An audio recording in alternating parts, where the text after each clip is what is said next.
most times what you get is saddening. It's just heartbreaking. So it's a good thing. I agree with you totally, because that's why we need to change our orientations. Nigeria needs to rise and say, this is what we want, this is what we don't want, and take our destiny in our own hands. You are very correct, Chairman, and I agree with you totally with this. What do you think people should do? Because there's also a lot of perspective on the fact that getting the right people to even join the political party, let alone be nominated as the candidate, is easier for Campbell to go through the RFA than for that to happen, because if you don't play the game they want you to play, your hardly will pop up. How do you think this can be overcome by those who are out there saying, listen, I can't join this because from what I see, I can't survive in this kind of scenario? Okay, thank you. That is what we're talking about, beauty of democracy, because that is why we need to have political parties as much as possible that have better alternative, or if they think they have better alternative or better ideology than the ruling party, let them come up. But it is now left for Nigerians to decide what they want to do. Our rights, our privileges, everything are enshrined in the Constitution of the Federal Republic of Nigeria. Now, what we need to do is, if you feel a government is not doing very well or is not doing what is expected of it, that's why we say you go back to the polls and vote them out. It's as simple as that. If you feel because that is the only thing, that's the only power that Nigerians have to actually, fight for their rights. This electoral power is so strong, is so huge, except if we don't want to use it. So my advice is to Nigerians is just to rise up and then don't sit down and scrutinize things and look at things, ask questions, bring all these leaders to come and answer questions, raise issues. So that, and when things are not properly done, when you get to the next election, rise up and vote against it.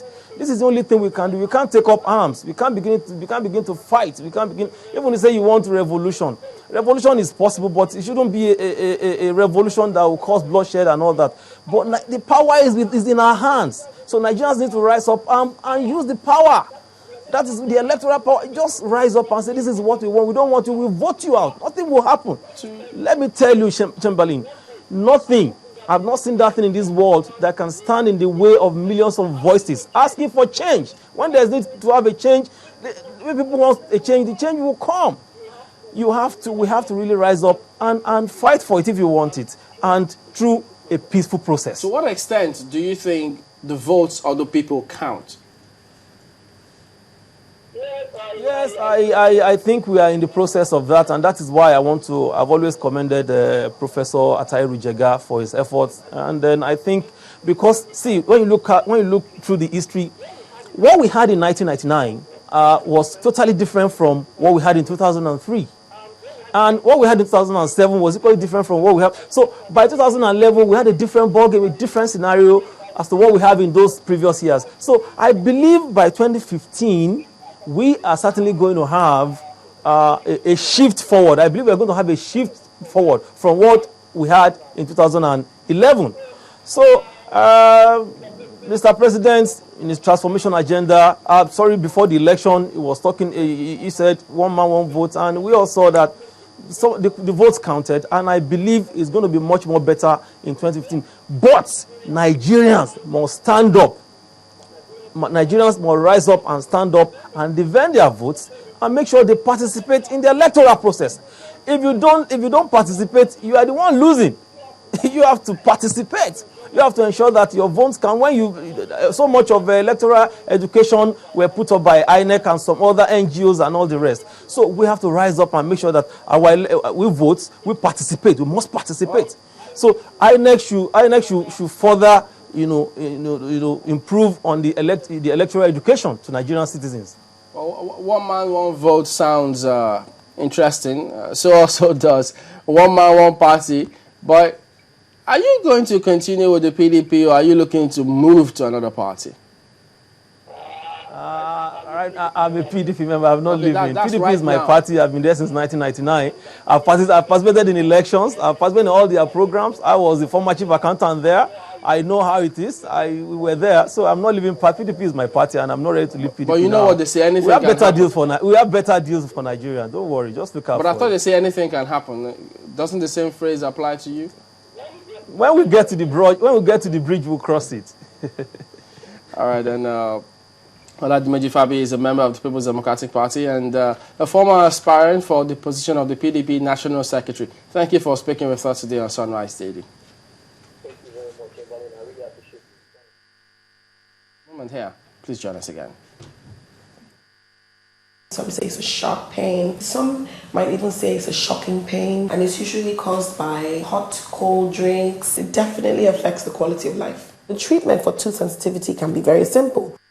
Brushing with Sensodyne twice daily will give you long-lasting protection from tooth sensitivity. Sensodyne works inside the tooth and it soothes the nerve, and then the patient will have a relief of their pain. Sensodyne can be used every day. You don't have to use another toothpaste. For me to have a toothpaste that solves that problem so simply is what I like about Sensodyne.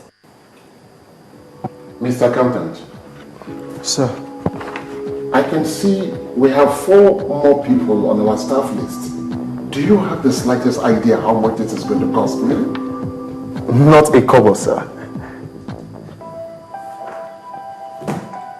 Do you think I'm joking here? No, sir. So, who is going to pay them? GIS will. GIS. Yes. Graduate Internship Scheme will, sir. Tell me more about it. Yes is another innovative way the federal government seeks to empower youth and women by getting them jobs and skills they need to make a living. Private and public organizations will mentor graduates for a period of 1 year. Interns will be paid by the federal government through the GIS program. Interested companies and organizations should check the GIS website for more information. SHOPI, Graduate Internship Scheme, brought to you by SHOPI and implemented by the Federal Ministry of Finance.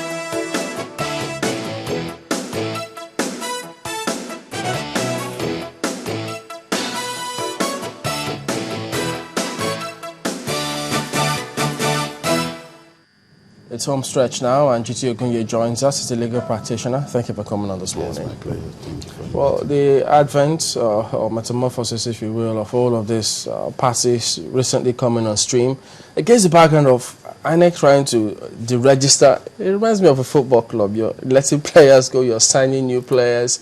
But from what you've seen, this party's coming on stream. Are they really giving Nigerians an option, or it's just more of smokescreen? They're not giving Nigerians a lot of options. I think what's going on is just political calculation, chess game. And this is not the first time it's happening.